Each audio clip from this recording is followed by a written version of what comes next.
नमस्ते, मेरा नाम है दीक्षा ठाकुर और आप मुझे देख रहे हैं श्री विश्वनाथ IAS एकेडमी सोलन से। HP पटवारी 2025 और 26 के लिए सीरीज़ स्टार्ट की है। उसी सीरीज़ में हमारी ये तीसरी वीडियो है। इस वीडियो में हम डिस्कस करने वाले हैं हिमाचल प्रदेश के एडमिनिस्ट्रेटिव के जो क्वेश्चन हैं वो, और प्लस कुछ एक पॉलिटी के क्वेश्चंस भी मैंने इसमें शामिल किए हैं। तो आइए शुरू करते हैं। सबसे पहले क्वेश्चन पे जाते हैं। पहला क्वेश्चन क्या कह रहा है?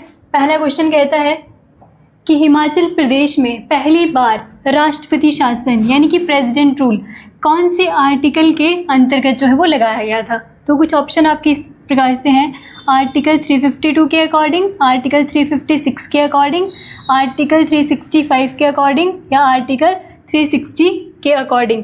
तो ये पूछ रहा है राष्ट्रपति शासन। पहले तो है हम प्रेसिडेंट रूल, पहले तो हम इसका आंसर देख लेते हैं। इसका आंसर होगा आर्टिकल 356। प्रेसिडेंट रूल होता क्या है? प्रेसिडेंट रूल होता है जब किसी भी स्टेट में जो कॉन्स्टिट्यूशनल तरीके से गवर्नमेंट नहीं चल रही हो, तो क्या करते हैं गवर्नर वहाँ पे प्रेसिडेंट को सजेस्ट करते हैं कि उस स्टेट में प्रेसिडेंट रूल लगाया जाए, तो प्रेसिडेंट रूल लगा दिया जाता है। तो यही क्वेश्चन जो है वो पूछ रहा है कि हिमाचल प्रदेश में कब लगा था, तो 356 के अकॉर्डिंग। 352 भी जो है वो इमरजेंसी पावर है जो हमारे प्रेसिडेंट की, उससे रिलेटेड है, जिसमें नेशनल इमरजेंसी के बारे में बताया गया है। दूसरा है आपका ये आर्टिकल 360, ये भी प्रेसिडेंट की इमरजेंसी पावर से ही रिलेटेड है, जिसमें फाइनेंशियल इमरजेंसी यानी कि वित्तीय आपातकाल के बारे में बताया गया है। तो इसके हिसाब से प्रेसिडेंट रूल की बात हो रही है, तो ये किस में है? हमारा आर्टिकल 356 में आता है। तो इसका सही आंसर होगा ऑप्शन बी। दूसरा है हमारा क्वेश्चन, भारतीय संविधान की कौन सी अनुसूची हिमाचल प्रदेश में पंचायती राज से संबंधित है? अनुसूची मतलब क्या होता है? हमारा शेड्यूल, कि कौन सी शेड्यूल जो है वो हिमाचल में पंचायती राज से रिलेटेड है। हमारा जो कॉन्स्टिट्यूशन है उसमें टोटल जो है वो 12 शेड्यूल हैं। 12 शेड्यूल में से पूछ रहा है कि कौन सी जो है वो पंचायती राज से रिलेटेड है। ऑप्शन है हमारे कि 10th schedule, 11th schedule, 12th schedule या फिर 9th शेड्यूल। तो जो पंचायती राज है उससे रिलेटेड है हमारी कौन सी? 11th schedule. और पंचायती राज में कुल कितने सब्जेक्ट्स होते हैं? 29 सब्जेक्ट्स होते हैं, 29 विषय होते हैं। तो इसके अकॉर्डिंग हमारा आंसर हो जाएगा 11th शेड्यूल में हिमाचल प्रदेश में पंचायती राज का जो है वो वर्णन है। 10th शेड्यूल भी बहुत इंपॉर्टेंट है। 10th शेड्यूल क्या कहता है? एंटी डिफेक्शन लॉ के बारे में, दल बदल जो नियम है उससे संबंधित है हमारा कौन? 10th schedule. और 11 जो हमारा 12th शेड्यूल है वो है हमारा म्यूनसिपालिटीज़ यानी कि नगर पालिका से संबंधित है। और 9th शेड्यूल है वो हमारा है भूमि सुधार से रिलेटेड जो है वो शेड्यूल है। तो ये है। नेक्स्ट चलते हैं हम अपने थर्ड क्वेश्चन पे। थर्ड क्वेश्चन क्या कहता है? थर्ड क्वेश्चन जो है वो हिमाचल प्रदेश में पंचायती राज लागू करने की सिफारिश किस समिति ने की थी? जो पंचायती राज सिस्टम है हिमाचल प्रदेश ने, उसको कौन सी कमेटी ने रिकमेंड किया था? ऑप्शन है हमारे अशोक मेहता कमेटी ने रिकमेंड किया था, या बलवंत मेहता कमेटी ने, या फिर गॉडगिल कमेटी ने, या फिर संथानम कमेटी ने। तो इस क्वेश्चन का सही आंसर होगा हमारा ऑप्शन बी, बलवंत राय मेहता कमेटी। ये कमेटी बनी थी कब? हमारी 1957 में। और इस कमेटी ने क्या बोला था? इस कमेटी ने बोला था कि 3 स्तर पर जो है वो पंचायत होनी चाहिए। सबसे पहले होनी चाहिए हमारी ग्राम पंचायत, दूसरे स्तर पर होना चाहिए पंचायत समिति, और तीसरे पे हमारा होना चाहिए पंचायत समिति और जिला परिषद। जिला परिषद, ये 3 स्टेजेस बताए थे इस कमेटी ने पंचायती राज से। दूसरी कमेटी जो आप ये यहाँ पर ये देख रहे हो ना ऑप्शन ए में, अशोक मेहता समिति, ये भी हमारी किससे रिलेटेड है? पंचायती राज से ही रिलेटेड है। लेकिन इस समिति ने क्या बोला था कि 2 ही स्तर जो है वो होने चाहिए। जैसे ये 3 स्तर है ना, इस कमेटी ने बोला था कि 2 ही स्तर होने चाहिए। लेकिन हिमाचल प्रदेश में कौन सी कमेटी की सिफारिश पर जो है पंचायती राज बना था? वो है हमारा बलवंत राय मेहता समिति की सिफारिश पर जो है वो बना था। नेक्स्ट क्वेश्चन हम 4th नंबर का देखते हैं कि 1971 में हिमाचल प्रदेश उच्च न्यायालय के प्रथम मुख्य न्यायाधीश कौन थे? मतलब हमारा पहला तो यही क्वेश्चन यहाँ से आप देख सकते हो, ये जो हमारा पटवारी एग्ज़ाम हुआ था 2019 में, उसमें भी इस तरीके का क्वेश्चन आया था। उसमें ये पूछा गया था कि हिमाचल प्रदेश जो हाई कोर्ट है वो कब बना था। तो इसमें सीधी डेट के अकॉर्डिंग पूछ रहा है कि 1971 में जो है वो हाई कोर्ट बना था हिमाचल प्रदेश में। तो उसके पहले जो है वो चीफ जस्टिस कौन थे। तो ऑप्शन देख लो क्या है, न्यायमूर्ति HR खन्ना थे, या फिर न्यायमूर्ति PD देशमुख थे, या फिर जस्टिस हमीदुल्ला बेग थे, या फिर जस्टिस शंकर प्रसाद जो है वो थे। तो इसका सही आंसर होगा हमारा जस्टिस हमीदुल्ला बेग। न्यायमूर्ति M हमीदुल्ला बेग जो थे वो हमारे क्या थे, हिमाचल प्रदेश हाई कोर्ट के पहले जस्टिस थे। चलते हैं हम नेक्स्ट क्वेश्चन पर। पांचवा क्वेश्चन है, पांचवा क्वेश्चन क्या कह रहा है, पांचवा क्वेश्चन है कि 30 रियासतों को मिलाकर मुख्य आयुक्त प्रांत हिमाचल प्रदेश के 1948 में गठन के समय इनमें से कौन सी रियासत शामिल नहीं थी। पहले तो देख लो यही है कि 15 अप्रैल 1948 को जब हिमाचल प्रदेश बना था तो उसमें कितनी रियासतें होती थी, 30 रियासतें होती थी। क्वेश्चन यहाँ से भी बन सकता है। तो ये पूछ रहा है कि इनमें से कौन सी नहीं थी। तो क्या चंबा नहीं थी, या कांगड़ा नहीं थी, मंडी नहीं थी, या फिर धामी नहीं थी। नहीं पूछ रहा है, नहीं। तो चंबा तो ऑलरेडी था जब हमारा हिमाचल प्रदेश बना था 1948 में। तो चंबा रियासत भी जो है वो ऑलरेडी जो है वो थी, जब बना था उस टाइम पे थी। मंडी सुकेत ऑलरेडी थी, धामी जो है वो ऑलरेडी थी। लेकिन कांगड़ा जो था वो उस टाइम पर नहीं था। कांगड़ा जो है वो 1966 में पंजाब से हिमाचल प्रदेश में मिलाया जाता है। तो इसका सही आंसर होगा, कौन सी नहीं पूछ रहा है, तो कांगड़ा नहीं थी। नेक्स्ट क्वेश्चन पर चलते हैं। हिमाचल प्रदेश किस वर्ष मुख्य आयुक्त प्रांत बना। किस वर्ष जो है वो चीफ कमिश्नर्स प्रोविंस जो है वो बना।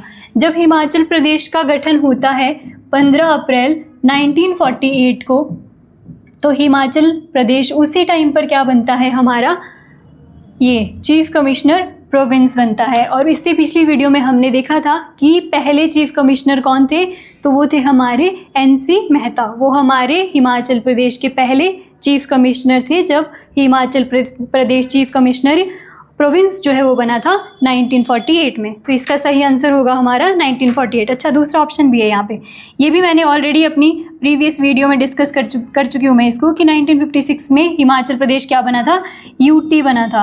और 1951 से लेकर 1956 तक जो है वो क्या था, C पार्ट, यानी कि हिमाचल प्रदेश जो है वो C स्टेट जो है वो था। तो इसका सही आंसर आपका होगा 1948। चलते हैं नेक्स्ट क्वेश्चन पर। नेक्स्ट क्वेश्चन जो है वो क्या कह रहा है, नेक्स्ट क्वेश्चन है कि राज्य पुनर्गठन आयोग की रिपोर्ट का हिमाचल प्रदेश की स्थिति पर क्या प्रभाव पड़ा। पहला था कि उसका पंजाब में विलय हो गया। दूसरा ऑप्शन, वह पूर्ण राज्य बन गया, यानी कि फुल फ्लेज्ड स्टेट बन गया। तीसरा option, it become a union territory, वह केंद्र शासित प्रदेश बन गया।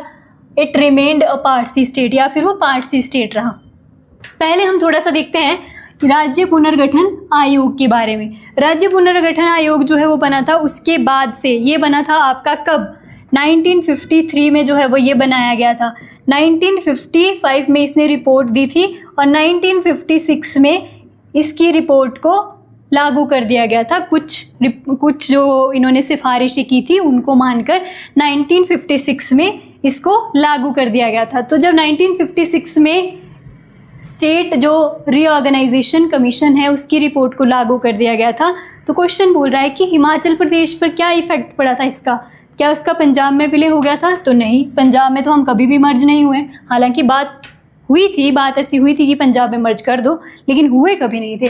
दूसरा था कि वह पूर्ण राज्य का दर्जा बन गया, पूर्ण राज्य बन गया। तो आपको पता था कि फुल फ्लेज स्टेट तो हमारा 1971 में बना है हिमाचल, तो रिपोर्ट 56 में आई थी, तो फुल फ्लेज स्टेट तो नहीं होगा। फिर वह केंद्र शासित प्रदेश बना, तो यस, अभी मैंने आपको इससे पिछले क्वेश्चन में बताया था कि 1956 में हिमाचल प्रदेश क्या था, यूनियन टेरिटरी बना था। तो जब इस कमीशन की रिपोर्ट को लागू किया गया था तो हिमाचल प्रदेश क्या था, केंद्र शासित प्रदेश बन गया था। तो इसका ऑप्शन जो सी है वो आपका करेक्ट आंसर होगा। नेक्स्ट है 8th क्वेश्चन पे चलते हैं। जब 1966 में पंजाब राज्य के पुनर्गठन का मामला पुनः खुल गया तो विभिन्न राज्यों के आकार में क्या बदलाव हुआ। मतलब जब पंजाब का रीऑर्गेनाइजेशन करने की बात हुई, इनके लिए एक कमीशन आया था, शाह कमीशन, जिसके तहत जो है वो पंजाब राज्य का मतलब पुनर्गठन की जो चीज़ें थी वो शुरू हुई थी। तो उसके बाद से क्या हुआ था, हिमाचल प्रदेश एक नया पेप्सू राज्य बन गया था, या फिर पंजाब के पहाड़ी क्षेत्रों का हिमाचल प्रदेश में विलय हुआ था, या पंजाब से निकालकर हरियाणा राज्य बनाया गया था, या फिर जो हिमाचल प्रदेश है उसको लेजिस्लेटिव असेंबली दे दी गई थी कुछ। ये है इसका थर्ड ऑप्शन। तो आप इसका सही आंसर जो है वो क्या करेंगे, इसका सही आंसर होगा कि पंजाब के पहाड़ी क्षेत्रों का हिमाचल प्रदेश में विलय कर दिया गया था जब पंजाब जो है वो बना था 1966 में। हालांकि ये ऑप्शन भी इसका जो है वो करेक्ट हो गया कि पंजाब से निकलकर हरियाणा राज्य बनाया गया था, तो वो भी आपका 66 में ही बनाया गया था। लेकिन हिमाचल प्रदेश के कॉन्टेक्स्ट में बात कर रहे हैं तो हिमाचल प्रदेश पर क्या प्रभाव पड़ा था, पंजाब के पहाड़ी क्षेत्रों का हिमाचल प्रदेश में विलय हो गया था। और 1966 में ही हिमाचल प्रदेश में कितने 10 डिस्ट्रिक्ट जो है वो हो गए थे। तो पंजाब के मर्ज के बाद ही हिमाचल प्रदेश में डिस्ट्रिक्ट्स भी जो है वो बढ़ गए थे। नेक्स्ट पे जो है वो चलते हैं। नेक्स्ट है हमारा क्वेश्चन नंबर, कौन सा क्वेश्चन नंबर है, नाइन्थ क्या बोल रहा है, हिमाचल प्रदेश पहली बार केंद्र शासित टेरिटोरी परिषद कब जो है वो बना, मतलब टेरिटरी काउंसिल जो है वो कब बनाई गई थी। तो देखो ऑप्शन क्या है, 24 मई 1952, या फिर 15 अप्रैल 1948, या फिर 25 जनवरी 1971, या फिर इनमें से कोई नहीं। तो इनमें से कोई नहीं इसका आंसर होगा, क्योंकि टेरिटोरियल काउंसिल या केंद्र शासित प्रदेश हिमाचल प्रदेश 1956 में ही बना था। तो इनमें से कोई नहीं इसका आंसर होगा। नेक्स्ट पे चलते हैं। पंजाब के पहाड़ी क्षेत्रों का हिमाचल प्रदेश में विलय किस वर्ष किया गया था। फिर से रिपीट हो रहा है, देखो क्वेश्चन को किस तरीके से जो है वो फ्रेम करा जा रहा है। ठीक है, तो आप इसमें ईयर पूछ लिया है तो 1966 जो है वो इसका सही आंसर होगा। 56 में यूटी बना था, 1971 में हिमाचल प्रदेश को पूर्ण राज्य का दर्जा मिला था, मतलब फुल स्टेट जो है वो बना था। चलते हैं नेक्स्ट क्वेश्चन पे। नेक्स्ट क्वेश्चन क्या कह रहा है, नेक्स्ट क्वेश्चन है 1957 में गठित हिमाचल प्रदेश क्षेत्रीय परिषद का प्रथम अध्यक्ष किसे चुना गया था। मतलब जो 1956 में टेरिटोरियल काउंसिल बनाई गई थी उसके अध्यक्ष जो है वो कौन थे। तो ऑप्शन है हमारे ठाकुर रामलाल, दूसरा ऑप्शन है पंडित पदम देव, तीसरा है ठाकुर करम सिंह, और लास्ट है हमारा ठाकुर सेन नेगी। तो टेरिटोरियल काउंसिल का अध्यक्ष पूछ रहा है तो वो थे हमारे ठाकुर करम सिंह। ठाकुर रामलाल को तो आपको पता ही होगा, 2 बार जो है वो हिमाचल प्रदेश के चीफ मिनिस्टर रहे हैं। शिमला से थे, जुब्बल कोटखाई वहाँ से जो है वो आते हैं। इनके बारे में पदम देव ये भी जो है वो बहुत फेमस नेम है। इनके टाइम पे अगर आप देखो तो 1948 में सुकेत सत्याग्रह जो है वो इनकी लीडरशिप में हुआ था। ठाकुर सेन नेगी भी बहुत इंपॉर्टेंट है। इनकी एक बुक है जो आप याद रख सकते हो, एस्टीज़ ऑफ हिमाचल प्रदेश इनकी एक बुक है, वो काफ़ी पूछी जाती है। ठीक है, लेकिन इसका सही आंसर क्या होगा हमारा कि टेरिटोरियल काउंसिल के चेयरमैन कौन थे, तो ठाकुर करम सिंह जी जो है वो थे। नेक्स्ट क्वेश्चन पे चलते हैं। 12वां क्वेश्चन क्या कहता है, 1953 में भाषाई राज्यों के लिए बने राज्य पुनर्गठन आयोग का अध्यक्ष कौन था। तो कौन था इसका, पहला ऑप्शन है KM पाणिकर थे, फजल अली थे, NS उज्ज्वल जो है वो थे, या फिर MC महाजन थे। तो कौन थे, फजल अली। जो ये राज्य पुनर्गठन आयोग है इसको ही दूसरा नाम क्या है इसका, फजल अली आयोग भी बोलते हैं। एक इसमें 3 मेंबर होते थे, एक तो थे फजल अली, दूसरे थे KM पाणिकर, और थर्ड थे हमारे हृदयनाथ कुंजरू। ये 3 लोग थे जो किस में शामिल थे, राज्य पुनर्गठन आयोग में। लेकिन हेड कौन थे हमारे, फजल अली। और इस कमीशन का दूसरा नाम भी क्या है, फजल अली कमीशन जो है वो इसको बोलते हैं। चलते हैं हम हमारे नेक्स्ट क्वेश्चन पर। नेक्स्ट क्वेश्चन क्या है, हिमाचल प्रदेश में उपराज्यपालों के कार्यकाल का सही क्रम क्या है। मेजर जनरल हिम्मत सिंह, या फिर भगवान सहाय, या बहादुर सिंह। मतलब आपको इसको सिस्टम से जो है वो लगाना है कि कौन पहले थे, फिर उसके बाद। तो सबसे पहले तो आपको पता ही होगा हमारे फर्स्ट लेफ्टिनेंट गवर्नर थे मेजर जनरल हिम्मत सिंह, तो फर्स्ट तो यही होगा। फर्स्ट ये है, और सेकंड भगवान सहाय, और थर्ड जो है वो बहादुर सिंह। ये हमारे 1971 में थे। 1971 में जो है वो थे, जब हमारा जो हिमाचल प्रदेश था वो फुल स्टेट जो है वो बना था, उस टाइम पे ये थे लेफ्टिनेंट गवर्नर। उसके बाद से जो है वो चेंज हो गया था, उसके बाद से गवर्नर हो गया था जब स्टेट जो है वो बन गया था। तो इसका सही आंसर मतलब क्रोनोलॉजिकल ऑर्डर में लगाना है, तो इसका ये ऑर्डर है, इसका सही आंसर हो जाएगा ऑप्शन सी।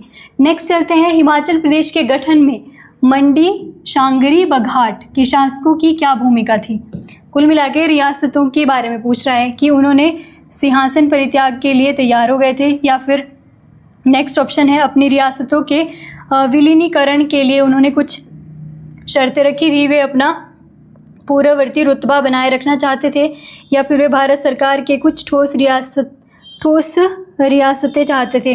तो कुल मिला के ये क्वेश्चन क्या कह रहा है, क्वेश्चन ये बोल रहा है कि जैसे जब जो रियासतें थी उनका विलय जो है वो स्टार्ट हुआ, तो रियासतों का विलय जो है वो स्टार्ट हुआ, तो उसके बाद से क्या ये रियासतें, इनका क्या टेक था, तो इसमें ये था कि वो जो है वो सिंहासन परित्याग के लिए तैयार हो गए थे, यानी कि हिमाचल प्रदेश में मर्ज होने के लिए राजी हो गए थे। तो ये उनका स्टेटस था उस टाइम पे। नेक्स्ट चलते हैं नेक्स्ट क्वेश्चन पे, क्वेश्चन नंबर 15। ये क्या कहता है कि 1948 में जब हिमाचल प्रदेश बना तो उसमें शामिल होने वाली सबसे छोटी रियासत ठकुराई कौन थी। जैसे आपने शिमला डिस्ट्रिक्ट पढ़ा होगा, तो उसमें बहुत सारी जो है वो ठकुराइयाँ हैं, तो जैसे रतेश भी उन्हीं की वहाँ की एक ठकुराई है सॉरी, दारकोटी, राविनगढ़, ये तो सिरमौर की भी जागीर जो है वो रही है राविनगढ़। लेकिन इसका सही आंसर जो है वो होगा कुठार। कुठार जो है वो हिमाचल प्रदेश में जब बना था उस टाइम पे विलय होने वाली सबसे छोटी जो है वो ठकुराई थी। नेक्स्ट पे चलते हैं, भारतीय संविधान की संशोधन प्रक्रिया किस आर्टिकल में जो है वो दी गई है। Article 360, article 260, article 368, article 268। तो आर्टिकल 368 के तहत जो है वो संविधान संशोधन की प्रक्रिया दी गई है। ये प्रक्रिया जो है वो ये प्रोसेस हमने कौन से कंट्री से बोरो की है, तो ये साउथ अफ्रीका से हमने बोरो करी है। तो इसका सही आंसर जो है वो हो जाएगा आपका ऑप्शन नंबर सी, यानी कि 368 कॉन्स्टिट्यूशनल अमेंडमेंट की प्रोसेस से जुड़ा हुआ आर्टिकल है हमारे कॉन्स्टिट्यूशन में। नेक्स्ट पे चलते हैं, नेक्स्ट क्वेश्चन जो है वो क्या कहता है, नेक्स्ट क्वेश्चन है कि लोकसभा चुनाव लड़ने के लिए न्यूनतम आयु कितनी होनी चाहिए। अगर जो है वो हमने लोकसभा का एमपी बनना है तो कितनी जो है वो एज होनी चाहिए, 18 साल होनी चाहिए, 21 साल, 25 साल या 30 साल। तो कितनी होनी चाहिए, 25 साल। लोकसभा के लिए 25 साल, राज्यसभा के लिए 30 साल, और पंचायत का इलेक्शन लड़ने के लिए 21 साल, और वोट देने के लिए 18 साल। ठीक है, तो इसका सही आंसर जो है वो सी होगा। वोट देने के लिए हमारी 18 साल चाहिए, पंचायत का इलेक्शन लड़ने के लिए 21, और लोकसभा का इलेक्शन लड़ने के लिए 25 साल, विधानसभा का इलेक्शन लड़ने के लिए भी 25 साल, और राज्यसभा का इलेक्शन लड़ने के लिए 30 साल। नेक्स्ट क्वेश्चन क्या कह रहा है, भारत के राष्ट्रपति पर महाभियोग किस कारण से लगाया जा सकता है। महाभियोग होता है मतलब इम्पीचमेंट। इम्पीचमेंट मतलब प्रेसिडेंट को इम्पीच करना, मतलब हटाना। कैसे हटाते हैं, तो सबसे पहले इसके लिए आर्टिकल 61 के तहत जो है वो उनको हटाने का प्रोसेस लिखा गया है हमारे कॉन्स्टिट्यूशन में। तो कैसे हटाया जा सकता है, ऑप्शन है कुछ इसके, संविधान का उल्लंघन करके, या फिर बहुमत अगर वो खो दें फिर हटाए जा सकते हैं, या फिर करप्शन कर दें तब, या फिर जो है वो अस्वस्थता जो है वो उनकी हो जाए। तो अगर वो संविधान का उल्लंघन करते हैं, हमारे कॉन्स्टिट्यूशन को वायलेट करते हैं, तो उनके ऊपर इम्पीचमेंट लगाया जा सकता है और उनको हटाया जा सकता है उनकी पोस्ट से। फिर चलते हैं आगे नेक्स्ट क्वेश्चन पे। नेक्स्ट क्वेश्चन जो है वो क्या कहता है, नेक्स्ट क्वेश्चन है, संविधान का कौन सा आर्टिकल कहता है कि भारत का एक राष्ट्रपति होगा। मतलब कौन से आर्टिकल में ये लिखा गया है कि भारत के लिए एक राष्ट्रपति होगा। क्या आर्टिकल 52 में लिखा गया है, क्या 53 में, या 54 में, या 56 में। तो ये है हमारा आर्टिकल 52। आर्टिकल 52 ये कहता है कि भारत के लिए एक राष्ट्रपति होगा। आर्टिकल 53 में आप 52 है मतलब इसका सही आंसर, और 53 क्या कहता है कि जो एग्जीक्यूटिव पावर होंगी वो किस में होंगी, वो राष्ट्रपति में निहित होंगी। ये बोलता है हमारा आर्टिकल 53। 54 जो है वो इलेक्टोरल सिस्टम से रिलेटेड है प्रेसिडेंट के, और 56 जो है वो ये कार्यकाल की, प्रेसिडेंट का टेन्योर जो है वो कितना होगा, मतलब 5 साल जो है वो होगा, वो किस में लिखा गया है, आर्टिकल 56 में। लेकिन इसका सही आंसर होगा हमारा आर्टिकल 52। नेक्स्ट क्वेश्चन और लास्ट क्वेश्चन जो है वो क्या कहता है, भारत के एकमात्र राष्ट्रपति कौन हैं जिन्होंने 2 कार्यकाल पूरे किए हैं, मतलब जो 2 बार बने हैं, यानी कि 2 टेन्योर उन्होंने कंप्लीट करे हैं।